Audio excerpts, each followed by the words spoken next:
When I was at college, I used to spend my summer vacations in Dehra, at my grandmother's place. I would leave the plains early in May and return late in July. Deoli was a small hill station about 30 miles from Dehra. It marked the beginning of the heavy jungles of the Indian Terai.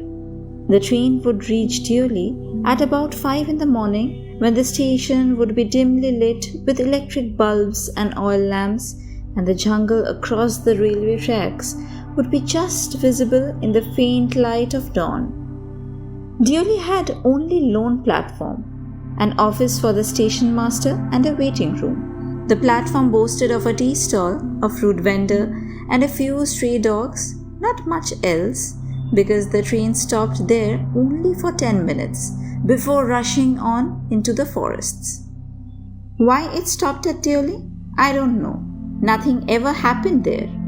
Nobody got off the train and nobody got in. There were never any coolies on the platform, but the train would halt there a full 10 minutes, and then a bell would sound, the guard would blow his whistle, and presently Deoli would be left behind and forgotten. I used to wonder what happened in Deoli, behind the station walls. I always felt sorry for that lonely little platform and for the place that nobody wanted to visit. I decided that one day I would get off the train at Deoli and spend the day there, just to please the town. I was 18, visiting my grandmother, and the train stopped at Deoli. A girl came down the platform selling baskets. It was a cold morning and the girl had a shawl thrown across her shoulders. Her feet were bare and her clothes were old, but she was a young girl walking gracefully and with dignity. When she came to my window, she stopped. She saw that I was looking at her intently, but at first she pretended not to notice. She had a pale skin set off by shiny black hair and dark, troubled eyes. And then those eyes, searching and eloquent, met mine. She stood by my window for some time, and neither of us said anything. But when she moved on, I found myself leaving my seat and going to the carriage door, and stood waiting on the platform, looking the other way. I walked across the tea stall. A kettle was boiling over on a small fire, but the owner of the stall was busy serving tea somewhere on the train. The girl followed me behind the stall. "Do you want to buy a basket?" she asked. "They're very strong, made of the finest cane." "No," I said. "I don't want a basket." We stood looking at each other for what seemed a very long time, and she said, "Are you sure you don't want a basket?" "All right, give me one," I said, and I took the one on top and gave her a rupee, hardly daring to touch her fingers. As she was about to speak, the guard blew his whistle. She said something, but it was lost in the clanging of the bell and the hissing of the engine. I had to run back to my compartment. The carriage shuddered and jolted forward. I watched her as the platform slipped away. She was alone on the platform and she did not move, but she was looking at me and smiling. I watched her until the signal box came in the way and the jungle hid the station, but I could still see her standing there alone. I sat up awake for the rest of the journey. I could not rid my mind of the picture of the girl's face and her dark, smoldering eyes. But when I reached Dehra, the incident became blurred and distant, for there were other things to occupy my mind.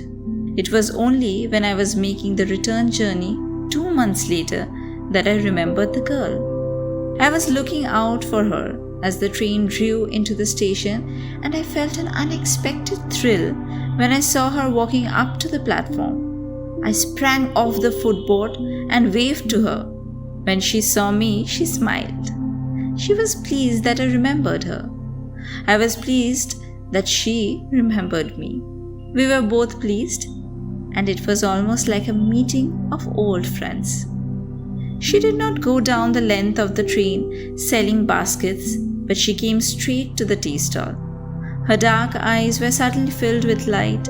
She said nothing for some time, but we couldn't have been more eloquent.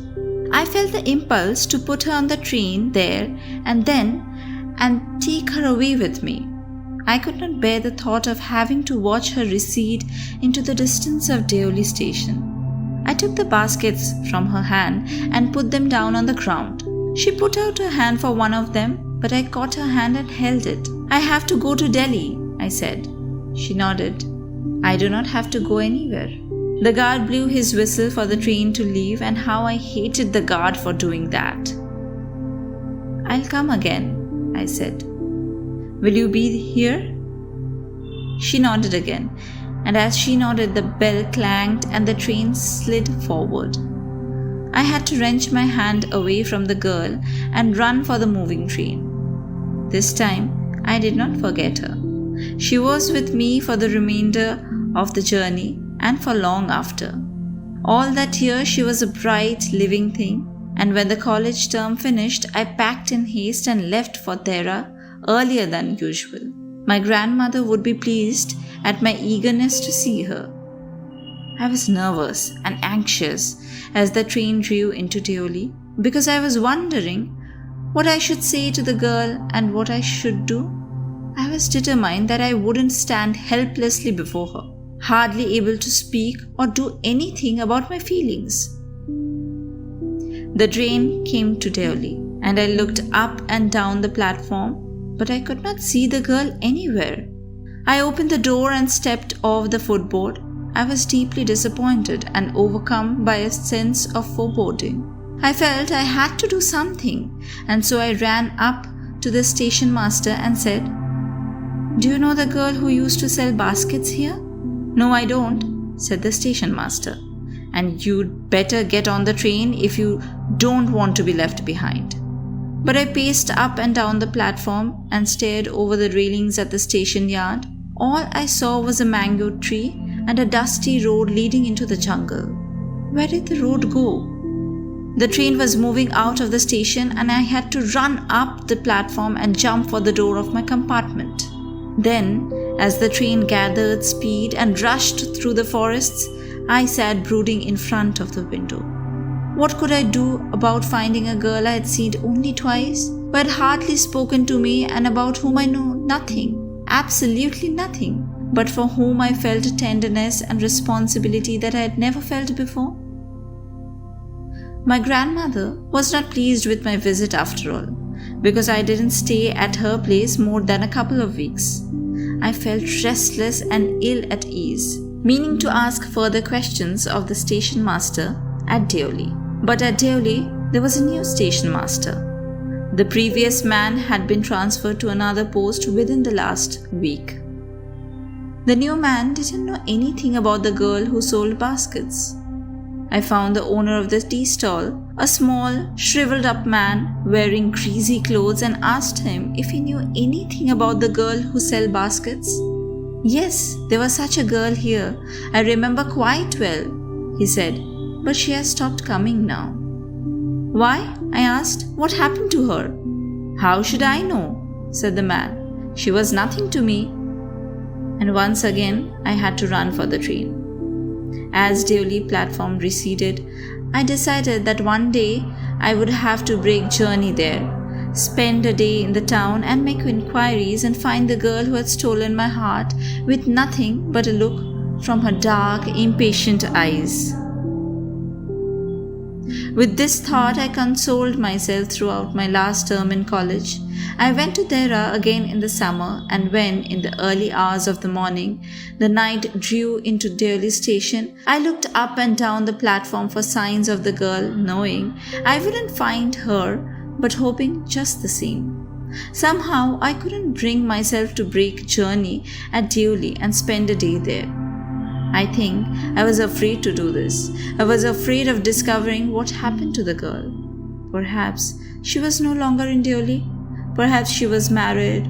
Perhaps she had fallen ill. In the past few years, I have passed through Deoli so many times, and I always look out of the carriage window, half expecting to see the same unchanged face smiling up at me. I wonder what happens in Deoli, behind the station walls, but I'll never break my journey there.